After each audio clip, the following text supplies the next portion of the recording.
Hello there, I am the Punk Meeple and I have been sent this by Zatu Games so that today I can teach you how to play Ticket to Ride Amsterdam. So first off, what do we have here? Ticket to Ride Amsterdam is the latest release in the phenomenally popular Ticket to Ride series designed by Alan R. Moon. This is the third of the small box range of Ticket to Ride games that offer a faster, more condensed Ticket to Ride experience. All of the core mechanics you know and love from the bigger games can be found here, but with a smaller map and fewer players.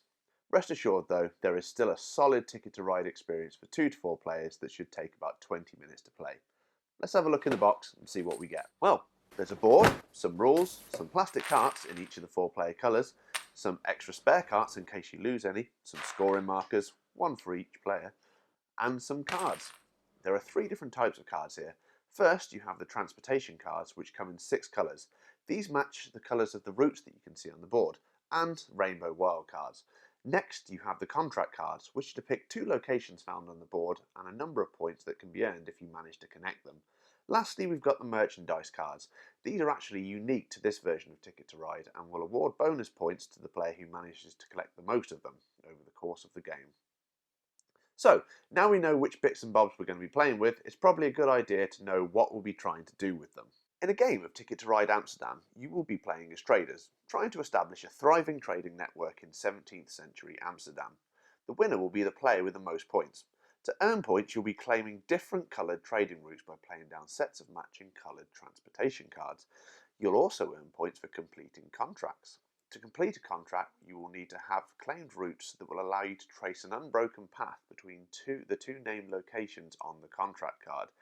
It's also worth noting that you will lose points for any incomplete contract cards in your hand at the end of the game.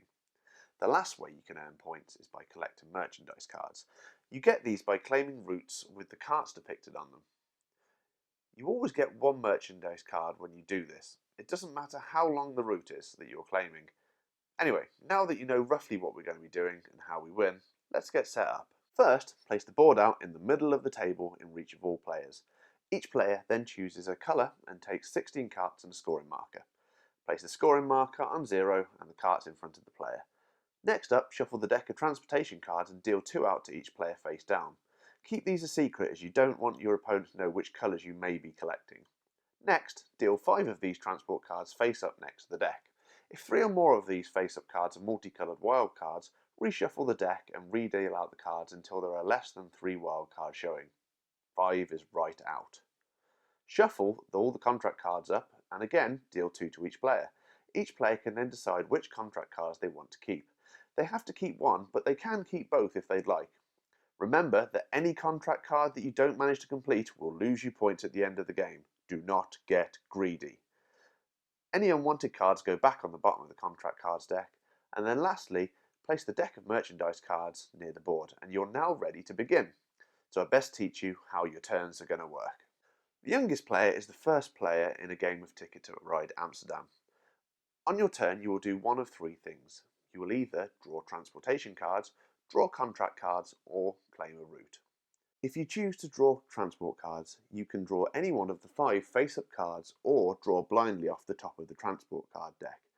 Any card that you draw face-up from the display is immediately replaced.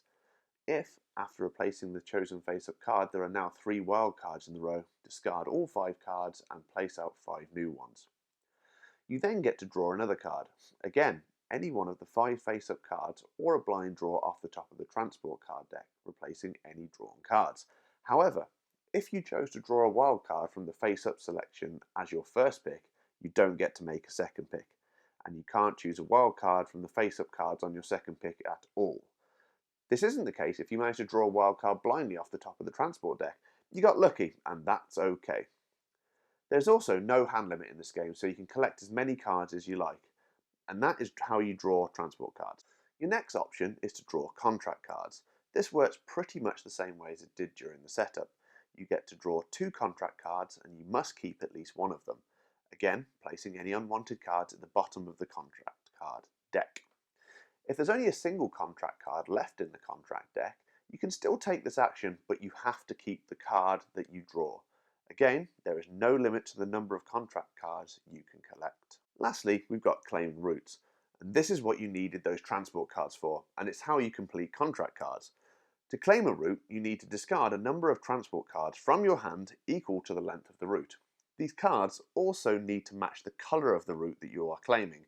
So, to claim a green route that has 3 spaces on it, you need to discard 3 green cards. Discarded cards go in the discarded card pile next to the draw deck. If you have one or more wild cards, you can use these instead of the normally required transport cards. You could, for example, pay for that green route with 3 wild cards if you like, or any combination of green and wild cards. Grey routes are a little different. You may have noticed there aren't actually any grey cards in the deck. To claim a grey route, you need to discard a number of cards equal to the length in any colour. The cards all need to be the same colour, but it's your choice of which colour. Again, you can substitute wild cards for one or more of the cards if you'd like. When you claim a route, you immediately move your scoring marker the required number of points up the track. The amount of points that each length of route is worth is shown up in the top corner of the board.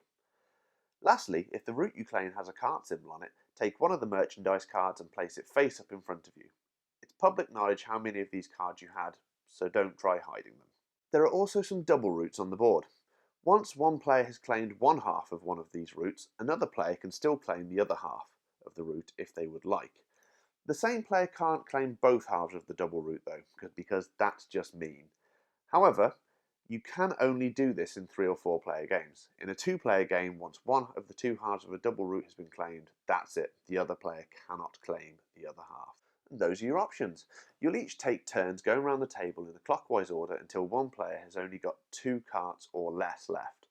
Once that happens, every player, including the player who's just got down to 2 or less cards, has one more turn and then the game is over. For final scoring, you'll start with the points from the routes that you've managed to claim over the course of the game. Then, reveal all your contract cards and add the value shown on the card for any contracts you've managed to complete. Then you have to subtract the number of points from any contracts you've failed to complete over the course of the game. Lastly, you're awarded points for the merchandise bonus cards that you've managed to get. The number of points you'll get depends on the number of players and is shown on the cards, but you need to have at least one merchandise card in order to claim a bonus. You can't take those last place points with no cards. You've got to be in it to win it. And that's it. The player with the most points wins. In the case of a tie, the tied player with the most completed contracts take the win. And if it's still a tie, then the tied players share the victory. And we're done. I hope you found this video useful. If you have, why not swing over to the Punk Meeple Plays YouTube channel where there are some more videos you could watch. I'd love to say loads, but there really aren't. I've not been doing this video nonsense that long, but there will be more videos coming, and I would very much like you to come and watch them. Anyway, that's enough shameless self-promotion for one video outro and for one day. I've been the Punk Meeple. Thank you ever so much for watching.